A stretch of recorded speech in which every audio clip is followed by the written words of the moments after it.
سامان ہوتی ہے، کتنے لوگوں کے لیے طمانینت کا ذریعہ اور سکون اور راحت کا سبب ہوتی ہے۔ ورنہ یہاں دنیا کے اوپر سارے مرنے کے لیے آئے ہیں، یہاں کسی کا مستقل قیام نہیں ہے، حی و قیوم صرف اسی کی ذات ہے۔ تو یہ جو مختصر دورانیہ ہم نے زندگی کا گزارنا ہے، اس کے بعد اللہ کے حضور ہم نے پیش ہو جانا ہے، اور لوگ ہماری گواہی دیں گے کہ ہم کیسے تھے۔ انتم شہداء اللہ علی الارض، تم زمین پر اللہ کے گواہ ہو۔ بہت سارے لوگ ہیں کہ جب وہ چلے جاتے ہیں تو ظاہر اور مروتاً ان کی برائیاں تو بیان نہیں کرنی ہوتی، لیکن ان کی برائیاں اتنی غالب ہوتی ہیں کہ لوگ یہ تو نہیں کہہ پاتے کہ وہ بہت اچھا تھا، اور یہ بھی نہیں کہہ پاتے کہ وہ بہت برا تھا، تو وہ درمیان کا راستہ نکالتے ہیں، جی ہمارے ساتھ تو اچھا ہی تھا۔ اس کا مطلب یہ ہے کہ اس نے مخلوق کی ناک میں دم کر رکھا تھا، صرف آپ کو چھوڑ دیا تھا، تو یہ کہہ دیا جی ہمارے ساتھ تو اچھا ہی تھا۔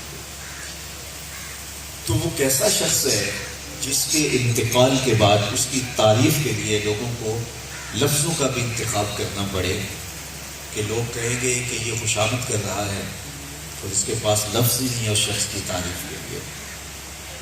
اور وہ شخص کتنا خوش نصیب ہے کہ مرنے کے بعد بے ساختہ اس کے لیے محبتوں کا اظہار ہو، اور لوگ جب وہ زندہ تھا تو اس کی زندگی کی دعائیں مانگتے ہیں، اور جب وہ انتقال ہو گیا تو اس کی بخشش و مغفرت کا سوال لیے اللہ کے حضور حاضر ہوتے ہیں کہ اللہ اس کو غفران و رحمت کے پردوں میں ڈھانپتے ہیں۔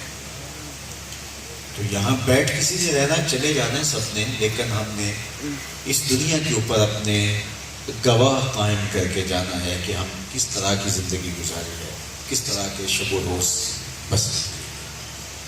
زندگی میں اللہ غربت سے بھی آزماتا ہے اور دولت سے بھی آزماتا ہے۔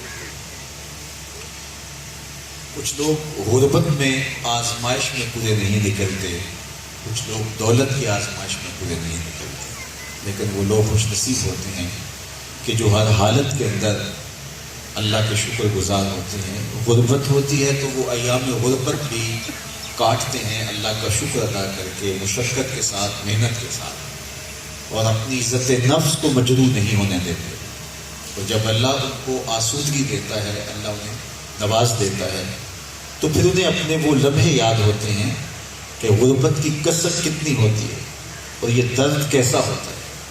تو پھر وہ لوگوں کے لیے انتہائی نرم دل ہوتے ہیں، اور لوگوں کے لیے جو ہے وہ ایک شفیق باپ کی طرح سایہ فکن ہو جاتے ہیں۔ درد یتیمی سے گزرنے والے اس شخص نے جب آسودگی دیکھی اور بہاریں دیکھی تو انہوں نے جس طرح اللہ کی مخلوق پر اپنے وسائل کو لٹایا اور لوگوں کے لیے جس طرح شفقت کا پیکر بن کے اس نے سلوک کرتے، تو ان سے ملنے والا ہر شخص اس بات کا گواہ ہے۔ اور آج اتنے لوگوں کے دل ان کے لیے بارگاہ یزدی میں دعا گناہ ہے کہ اللہ انہیں غفران و رحمت کے پردوں میں ڈھانپ لے۔ ان کی کمی کو شدت کے ساتھ محسوس کرتے ہیں، اور ان کی محبتیں یقیناً دلوں میں گداز پیدا کرتی ہیں۔ لوگ اس دنیا پہ آتے ہیں، آ کے چلے جاتے ہیں، لیکن یہ لوگ جب دنیا سے جاتے ہیں تو دیر تک ان کی یادیں دلوں میں ایک عجیب کیفیت پیدا کیے رکھتی ہیں۔ ورنہ یہاں سب مرنے کے لیے آئے ہیں، کوئی بھی یہاں مستقل رہنے کے لیے نہیں آیا۔ تو یہ مختصر زندگی جو اللہ نے مجھے اور آپ کو ودیعت کی ہے، مجھے اور آپ کو چاہیے کہ اس کو اس طرح گزاریں کہ ہم زندہ ہوں تو لوگ ہماری مثال لیں، اور ہم جب اس دنیا سے رخصت ہوں تو ہمارے لیے دلوں میں افسوس پیدا ہو، دلوں میں جو ہے وہ جذبات خیر پیدا ہوں، اور لوگوں کے بے ساختہ ہاتھ اٹھ جائے دعاؤں کے لیے، لوگ مجلس میں بھی اور تنہائی کے اندر بھی تعریف کرنے پہ مجبور ہوں اور دعا کرنے پہ مجبور ہوں۔ اللہ جل شانہ کی بارگاہ میں بس عظیم قلب دعا ہے کہ اللہ ہمارے مرحوم بھائی کو کروٹ کروٹ جنت کی بہاریں نصیب فرمائے، ان کی قبر کو وسیع، کشادہ، منور، خوشبودار اور ٹھنڈا فرمائے، اور ان کو اپنی خاص پناہ میں، امان میں اور حفاظتوں کے حصار میں رکھے اور اپنی خاص عنایتوں سے مالا مال فرمائے۔ یقیناً آپ کی توقع بھی ہوگی کہ میں بھرپور اور لمبا خطاب کروں، لیکن میں اس وقت آپ سے مخاطبت تو کر رہا ہوں اور میں لفظوں کو جوڑ کر کے کوئی مضمون ترتیب دینے کی مشق تو کر رہا ہوں، لیکن میرا ذہن اور میرا خیال اس کی اسکرین پر ماضی کی کچھ تصویریں چل رہی ہیں، اور ان کی یادیں اور ان کی محبتیں میں کبھی فراموش نہیں کر سکتا۔ آج ادارۃ المصطفیٰ کے لیے سینکڑوں ہزاروں نہیں لاکھوں لوگ ہمارے ساتھ کھڑے ہیں، اور اللہ کی توفیق سے جو ہمارے اہداف ہیں وہ منزل کی طرف بڑھ رہے ہیں، لیکن یہ اس وقت ہمارے ساتھ کھڑے ہوئے کہ جب ہمارے ساتھ کوئی بھی کھڑا نہیں ہوا تھا، تو ہم کیسے فراموش کر سکتے ہیں۔ ام المومنین سیدہ عائشہ رضی اللہ تعالی عنہا نے جب حضرت خدیجہ الکبریٰ رضی اللہ تعالی عنہا کے وصال کے بعد حضور علیہ السلام کی بے چینی دیکھی اور آقا کریم جانور ذبح کر کے ان کی سہیلیوں کے گھروں میں بھیجتے تھے، تو کہا کہ حضور اللہ نے آپ کو بہتر ازواج عطا کر دی اور آپ اس خاتون کا ذکر نہیں چھوڑتے بڑھاپے کی وجہ سے جس کے ہونٹوں کے گوشے بھی رنگ بدل گئے تھے۔ تو آقا کریم نے فرمایا کہ خدیجہ میں اس کا تذکرہ، عائشہ میں اس کا تذکرہ کیسے چھوڑ سکتا ہوں، جب پورے مکے نے میرا انکار کیا تھا تو اس نے میرا اقرار کیا تھا۔ تو یقیناً آج جو درس قرآن کی بہاریں ہیں اور ادارۃ المصطفیٰ کی جگہ جگہ مراکز کھل رہے ہیں اور ایک تعلیمی نظم ہے، تو یہ شخص جو ہے وہ کلیدی کردار تھا، بنیادی اینٹ کے طور پہ انہوں نے اپنے وسائل کا دروازہ کھول دیا اور ہمیشہ یہی کہا کہ آپ بتائیے کہ میرے ذمہ جو ہے وہ کام کیا ہے۔ تو یہ بہت بڑی بات ہوتی ہے، اللہ جل شانہ کی بارگاہ میں میرے دل سے دعائیں نکلتی ہیں کہ اللہ ان کو تو نے کتنا پیارا دن ماہ صیام کی تاک رات اور خوبصورت دن عطا فرمایا، جس دن کے لیے میں نے بڑے بڑے بزرگوں کی کہانیاں پڑھی ہیں کہ وہ آرزو کرتے اور تمنائیں کرتے، تو اللہ جل شانہ ان کو اس ماہ مبارک کی برکتیں، ماہ صیام کی برکتیں نصیب فرمائے، اور اللہ پسماندگان کو توفیق صبر عطا فرمائے۔ حاجی صاحب کو یہ ان کے بھائی بھی ہیں اور بیٹوں کی طرح بھی تھے، اور میں نے ان سے ان کو جو پیار کرتے دیکھا ہے، ان کے لیے ان کے دل میں کیا محبت تھی۔ بھائیوں کے میں نے اختلاف بھی دیکھے، لیکن یہاں میں نے پیار دیکھا، اور ان کے دل میں جو اللہ نے صبر دے، بیٹوں کو اللہ تعالیٰ فواد کو، جواد کو، حماد کو، کس طرح ان بچوں کو انہوں نے کی تربیت کی، اور آج وہ اپنے باپ کی جدائی کا صدمہ گوارا کر رہے ہیں۔ خاندان کے دیگر افراد، اور مجھے رہ کے خیال ماجی کا آتا ہے کہ وہ کس طرح اپنے بیٹے کی جدائی کو گوارا کر رہی ہوں گی۔ اللہ نے بھی توفیق صبر عطا فرمائی۔ اور بعض بات ایسا ہوتا ہے کہ آپ کے پاس کہنے کو اتنا کچھ ہوتا ہے کہ جو ہے وہ بات سے بات نکل رہی ہوتی ہے، اور بعض اوقات ایسی سی کیفیت ہوتی ہے کہ بندہ کہتا ہے میں کیا کہوں، الفاظ جو ہے وہ ساتھ چھوڑ رہے ہوتے ہیں، تو سارے الفاظ اور سارے جذبات یہ تقریر کی بجائے دعا کا روپ دھار رہے ہیں۔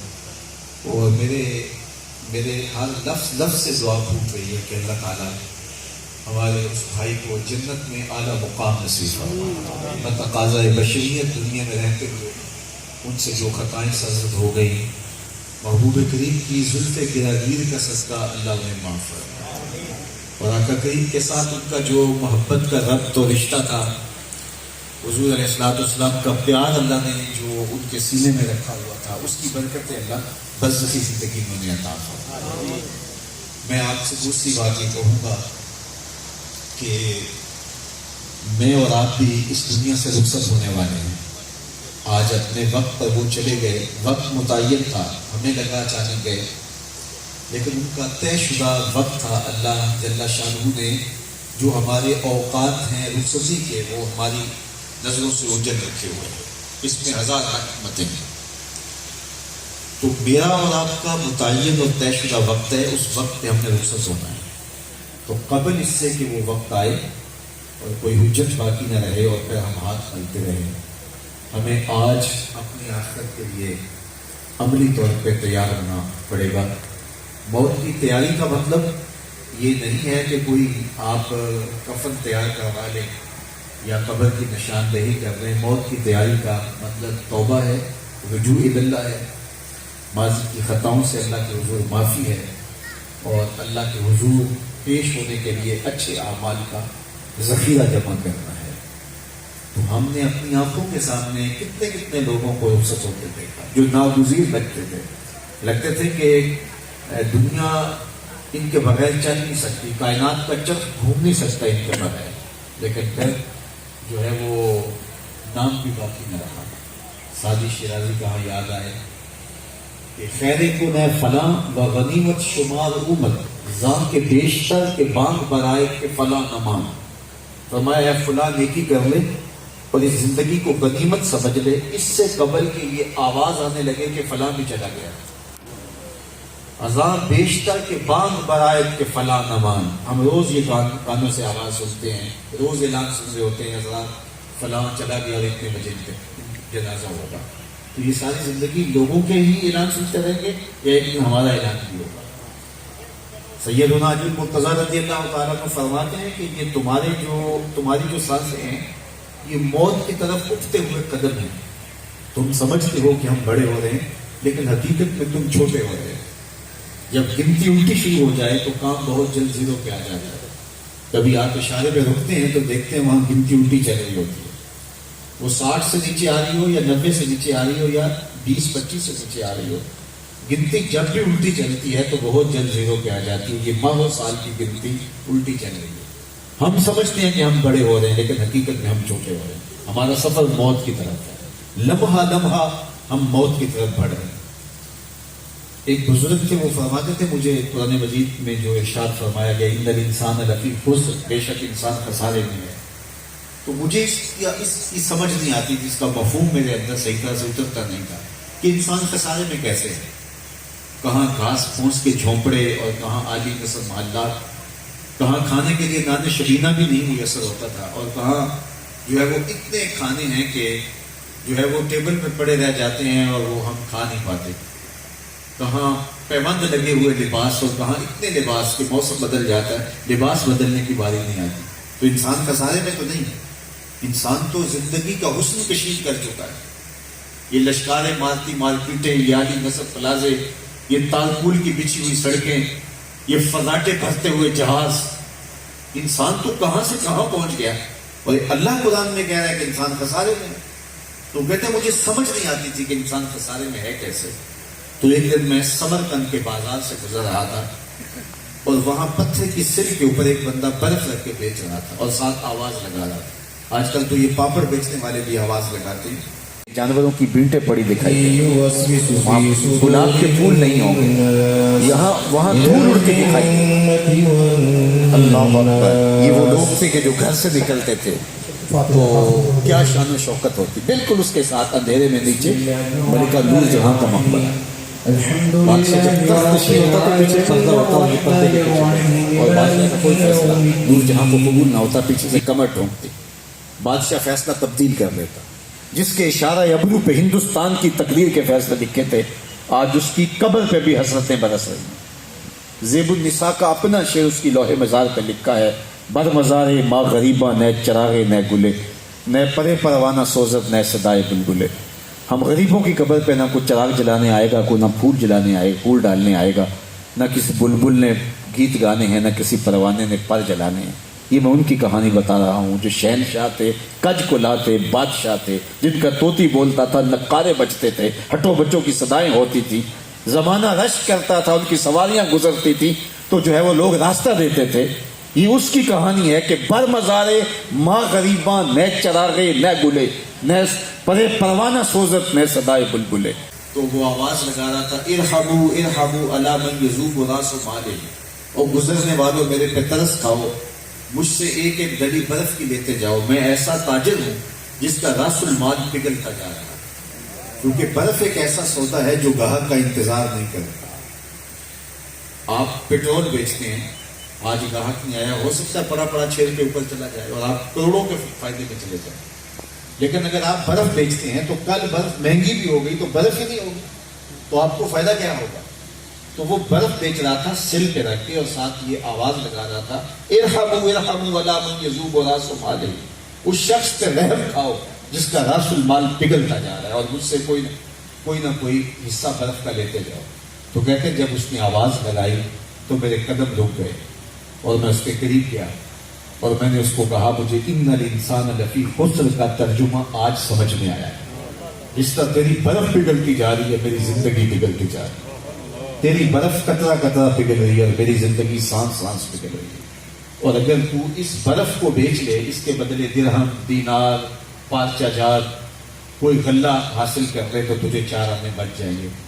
میں بھی ان سانسوں کے بدلے سجدہ کر لوں، ان سانسوں کے بدلے قیام کر لوں، رکوع کر لوں، درود پڑھ لوں، کسی دکھی کے سر پہ ہاتھ رکھ دوں، کسی پریشان حال کی پریشانی کو دور کر دوں، تو یہ میری سانسیں کام آ جائیں گی، ورنہ تو سو کے بھی گزر جائیں گے۔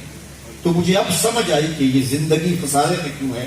تو ہم لمحہ لمحہ اپنی سانسوں کا خسارہ کر رہے ہیں اور سمجھتے ہیں کہ ہم بڑے ہو رہے ہیں، لیکن ہم چھوٹے ہو رہے ہیں، اس لیے کہ ہمارا راس المال ہمارے ہاتھوں سے چھوٹتا چلا جا رہا ہے۔ اور اگر وہ آوارگی میں، وہ بدکاری میں، وہ گناہ میں وہ سانسیں مسل ہوئی تو الٹا قرضہ چڑھے گا۔ اور اگر کچھ نہیں کمایا اور ایسے وہ سانسیں چلی گئی تو ہماری ضائع ہو گئی۔ لیکن ان سانسوں کے بدلے کے اندر ہم نے کوئی اچھائی، کوئی نیکی، کوئی خیر کمائی، تو پھر یہ ہے ہماری کمائی۔ تو اس لیے مجھے اور آپ کو دیکھنا ہے کہ ہماری زندگی گزر کیسے رہی ہے۔ اللہ اکبر۔ فرمایا جس کے 2 دن برابر گزرے وہ خسارے نہیں ہے۔ ہر آنے والا دن گزرے ہوئے دن سے بہتر گزرنا چاہیے۔ مجھے اور آپ کو اپنا ہمیشہ محاسبہ کرنا چاہیے۔ تیزی کے ساتھ زندگی گزر رہی ہے۔ میں اور آپ اگر دیکھیں تو 50 سال، 60 سال، 70 سال، 25 سال، 30 سال یہ زندگی ہمارے ہاتھ سے نکل گئی، اور تیزی کے ساتھ زندگی ہمارے ہاتھ سے نکل گئی۔ یہ کل کی کہانی تھی کہ ہم بچے تھے، گلیوں میں کھیلتے تھے، اور آج ہم یہاں بیٹھے ہیں، اور اگر ہم دیکھیں تو 50 سال کا سفر کاٹ چکے ہیں۔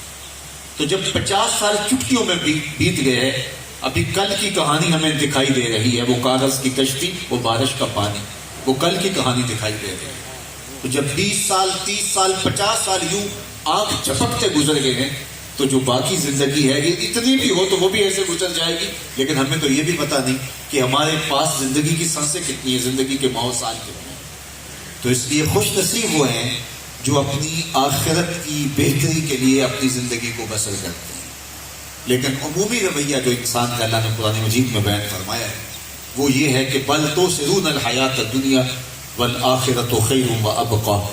تمہارا جو عمومی مزاج ہے، تمہارے جو نفسیات ہیں اور تمہارا جو طرز زندگی ہے وہ یہی ہے کہ تم جو ہے وہ دنیا کی جیتی زندگی کے پیچھے بھاگتے ہو، اور جو ہمیشہ اور دائمی اور نہ ختم ہونے والی زندگی ہے اس کو تم ترک کر دیتے ہو۔ تو اصل زندگی وہ زندگی ہے، یہ جتنی بھی زندگی ہو آخر بیت جائے۔ جب حضرت موسیٰ علیہ السلام کے پاس اسرائیل قبضے روح کے لیے آئے تو ان کو کہا کہ میں روح قبض کرنے آیا ہوں، تو وہ بڑے جلال میں آ گئے اور اسرائیل کے منہ پہ تھپڑ رسید کر دیا، اور ان کی فقا کا عین ہو، ان کی آنکھ نکل گئی۔ تو بارگاہ عزتی میں حاضر ہو کے کہا مالک ایسے شخص کے پاس بھیجا ہے جو مرنا ہی نہیں چاہتا۔ تو کہا پھر جاؤ میرے جو ہے وہ کلیم سے کہو کہ تم ایک جانور کی پشت پہ ہاتھ رکھو، جتنے بال نیچے آئیں گے اتنی عمر بڑھا دی جائے گی۔ تو حضرت اسرائیل پھر حاضر خدمت ہوئے، رب کا سندیشہ دیا اور کہا کہ رب کا پیغام ہے آپ کے نام، کسی جانور کی پشت پہ ہاتھ رکھو، جتنے بال نیچے آئیں گے اتنی زندگی بڑھ جائے گی۔ تو حضرت موسیٰ علیہ السلام نے کہا کہ پھر اس کے بعد کیا ہوگا؟ تو کہا حضور پھر موت؟ تو کہا اگر موت پھر بھی ہے تو ابھی روح قبض کر۔ تو دستگاری تو ہے نہیں، لیکن ایسی زندگی نہ گزرے کہ گھبراہٹ ہو رہی ہو کہ میں کہاں لے کے جا رہے ہو۔ ایک وہ بھی ہے کہ جن کو لے کے جا رہا ہوتا ہے تو وہ کہتے ہیں کہ ہائے مجھے کدھر لے کے جا رہے ہو، اور ایک وہ بھی ہیں جب ان کی روح قبض کر کے لے جایا جاتا ہے تو وہ کہتے ہیں اجلو بھی ولا تؤخروا بھی، دیر نہ کرو مجھے جلدی لے جاؤ، میرا تو وہاں انتظار ہو۔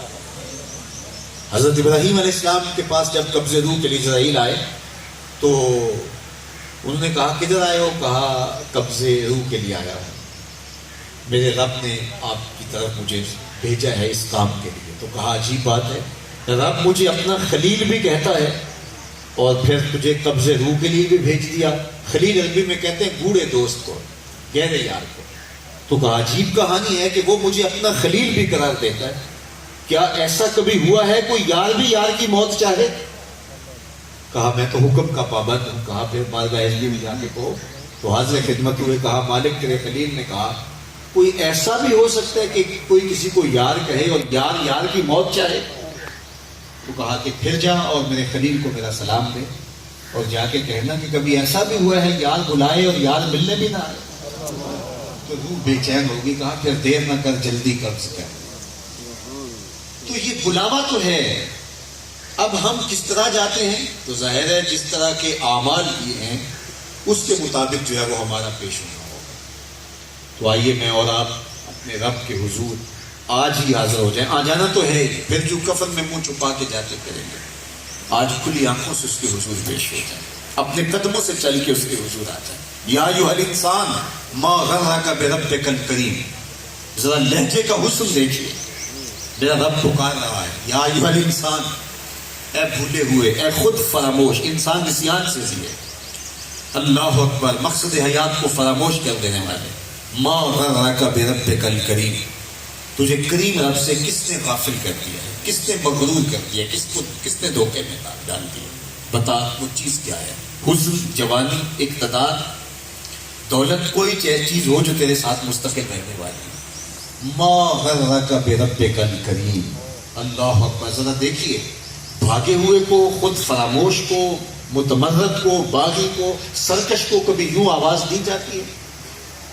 70 ماہوں کی زندگی بھر کی محبت سمیٹ لی جائے ایک طرف اور اللہ کی شفقت کی ایک نظر ایک طرف۔ اب ذرا اس لہجے کو دیکھیے جو وہ بندے سے مخاطبت فرما رہا ہے، یا ایھا الانسان ما غرک بربک الکریم، او بھاگنے والے انسان، او خود فراموش، ما غرک بربک الکریم، تجھے کریم رب سے کس نے غرے میں مبتلا کر دیا؟ اللہ اکبر۔ الذی خلقک فسواک فعدلک فی ای صورۃ ما شاء رکبک، دیکھ تیرا اس کا رشتہ کتنا گوڑا ہے، وہ تیرا خالق لگتا ہے۔ الذی خلقک، دیکھ اس نے تجھے دستے قدرت سے بنایا۔ ماں کی جو اولاد کے ساتھ محبت ہے، کوئی دنیا کے ترازو پہ اس پیار کو تول سکتا ہے؟ یہ ہم گزرتے ہیں تو سڑکوں پہ بڑے بڑے ترازو نصب کر دیے گئے ہیں جہاں پورا کنٹینر تول لیا جاتا ہے۔ تو میں دوستوں کو کہتا ہوں آج تک کوئی ایسا ترازو ایجاد نہیں ہوا جس پر ماں کے پیار کو بھی تولا جا سکے۔ ماں کے سینے میں اولاد کے لیے اتنی محبت کیوں ہے؟ دکھ جھیل لیتی ہے، تکلیفیں گوارا کر لیتی ہے۔ اولاد کے لیے غریب مائیں کسی کے گھر کے میلے برتن مانجنے پڑے، میلے کپڑے دھونے پڑے تو وہ بھی اس مشق سے، اس اذیت سے گزر جاتی ہے۔ شہر میں آ کر پڑھنے والوں بھول گئے ہو کس کی ماں نے کتنا زیور بیچا ہے۔ ماں کو اولاد کے ساتھ جو تعلق ہے، جو محبت ہے، اللہ اکبر۔ اور میں کہیں تھا تو بات چل گئی ماؤں کی کسی بیرون ملک، تو وہ سب کہنے لگے کہ جب ہم واپس پاکستان جانا ہوتا ہے تو سب کے مطالبے ہوتے ہیں۔ کوئی کہتا ہے میرے لیے جو ہے اس ماڈل کا موبائل لیتے آنا، کوئی کہتا ہے میرے لیے یہ لیتے آنا، تو سارے اپنی اپنی ڈیمانڈ بتا رہے ہوتے ہیں اور پوری کر رہے ہوتے ہیں۔ اور پھر ہم اپنی ماں سے کہتے ہیں کہ امی آپ کے لیے کیا لے کر آؤں؟ تو ماں کہتے پتر تو خود آ جائے۔ یہ ماں کا پیار ہے، اس کا کوئی مطالبہ نہیں ہے، وہ صرف بیٹے کو دیکھنا چاہتا ہے۔ ماں کے سینے میں جو تڑپتی ہوئی ممتا رکھی ہے، جو محبت رکھی ہے، اس کا نعم البدل کیا بدل بھی دی ہے۔ اللہ نے وہ پیار رکھ دیا، وہ درد رکھ دیا، وہ درک رکھ دیا۔ اولاد سے ماں کا اتنا پیار کیوں ہے؟ تو آپ سب کا ایک جواب ہوگا، اس لیے کہ ماں نے اولاد کو جنم دیا ہے۔ تو جس نے جنم دیا ہے وہ اتنا پیار کرتی ہے، تو جس نے خلق کیا ہے وہ کتنا پیار کرتا ہے؟ ماں نے جنم دیا ہے، خلق نہیں کیا، تخلیق نہیں کیا۔ تو جس نے جنم دیا ہے اس کے پیار کا ٹھکانہ کوئی، اور جس نے تخلیق کیا ہے، دست قدرت سے بنایا ہے، تو پھر اس کی محبت کا ٹھکانہ کیا ہوگا؟ اب ماں کی اگر دہلیز چھوڑ کے کوئی نالائق بچہ بھاگ جائے تو ماں کہتی ہے پتر آ جائے، اتنی ٹھنڈی چھاؤں کہیں نہیں ملے گی، در بدر کے ہوں گے، آ جا واپس پلٹ کے۔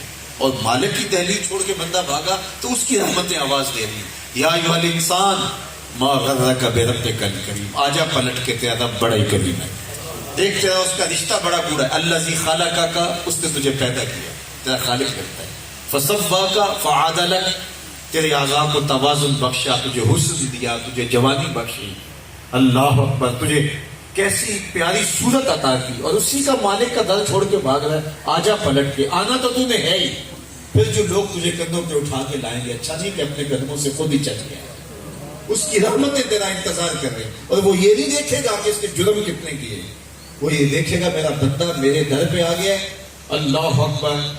اللہ جل شانوں کے حضور ندامت کا ایک آنسو اس کے غصے کی ساری آگ کو ٹھنڈا کر دیتا ہے۔ تو وہ تو رحمت، اس کی رحمت کو کہا رہی ہے کہ آجا پلٹ کے، تو آجا پلٹ کے، میری رحمت تیری منتظر ہے، اللہ اکبر۔ کوئی یوں بھی کرم نوازی فرماتا ہے؟ تو آئیے میں اور آپ اپنی زندگیوں کو مالک کی دہلیز پہ لے جائیں۔ وہ ایک فقیر تھا، تو وہ بازار میں کھڑا رو رہا تھا، تو کسی نے رک کے کہا، بابا کسی نے مارا ہے، تنگ کیا ہے، کیا ہوا؟ اس نے نہ کہا کوئی ایسی بات نہیں ہوئی، بس ان کے رویے نے رلا دیا۔ کہا کیا بات؟ کہا بس یہ دنیا داری میں یوں کھوئے تھے کہ اذان بھی پکاری جا رہی ہے اور ان کو پرواہ بھی نہیں ہے، تو میں نے سوچا کہ ان کی اور رب کی آپس میں صلح نہ کروا دوں۔ تو کہا پھر کیا ہوا؟ کہا میں نے اس سے بات کی، اس نے کہا لے آ میری چوکٹ پہ، ایک آنسو سے سارے گناہ دھو ڈالے گا۔ بڑا خوش ہوا، اور میں نے ان سے بات کی تو یہ الٹا میرا مذاق اڑانے لگے، جا بابا کام کر، تجھے کیا پتا کاروبار حیات کیا ہوتا ہے، تو اپنے دھیان لگ۔ تو وہ تو مان رہا تھا، یہی نہیں مانے، اور مجھے ان کے رویے پہ دکھ ہوا ہے اور مجھے آنسو آ گئے۔ 2-4 دن گزرے تو وہی بزرگ قبرستان میں رو رہے تھے، اور وہی شخص دوبارہ گزرا تو اس فقیر کو دیکھا، کہا بابا بازاروں میں بھی روتا ہے، قبرستانوں میں بھی روتا ہے، کیا مسئلہ ہے؟ کہا کہانی وہی ہے، میں ان سے مایوس ہو گیا تو آج ان کے پاس آ گیا، اور میرا خیال ہوا ان قبرستان والوں کی رب کی صلاح کروا دی۔ تو اس نے جلدی سے پوچھا پھر کیا بنا؟ کہا آج یہ مان گئے ہیں، وہ نہیں مانے، کل وہ مان رہا تھا اور وہ نہیں مان رہے تھے، اور آج یہ مان رہے ہیں اور وہ نہیں مان رہے۔ تو قبل اس سے کہ ہم اس وقت کہیں یا لیتنی قدمت لحیاتی، اس وقت تو بندہ کہے گا آئے مجھے دوبارہ ایک بار بھیج دیا جائے، ما لہذا الکتاب لا یغادر صغیرۃ ولا کبیرۃ الا احصاها، ہاں اس کتاب کو کیا ہو گیا، سب لکھ ڈالا، میں زندگی نام لگا دوں گا خدا کہ دوبارہ مجھے بھیج دیا جائے، لیکن اس وقت کے پچھتانے سے کیا ہوگا؟ آج کا پچھتاوا کل کی بہتری کا ضامن ہوگا، اور کل کا پچھتاوا سوائے حسرت بڑھانے کے اور کچھ نہیں ہوگا۔ وقت پر کافی ہے قطرہ بھی آب خوش کام کا، جل گیا جب کھیت برسا نہیں تو پھر کس کام کا۔ تو کل کا پچھتاوا سوائے حسرت بڑھانے کے اور کچھ نہیں ہوگا، اور آج کا پچھتاوا ہماری زندگی کو بدل سکتا ہے۔ یہاں نہ دولت بچا سکتی ہے، نہ اقتدار بچا سکتا ہے، موت کے ہنگامے سے نہ جو ہے وہ آپ کے پاس مہارتیں ہوں وہ بچا سکتی ہیں۔ موت نے جب آنا ہے تو پھر ایک لمحے کا تقدم اور تاخر نہیں ہوگا، سب پڑا رہ جائے گا، اور آغوش موت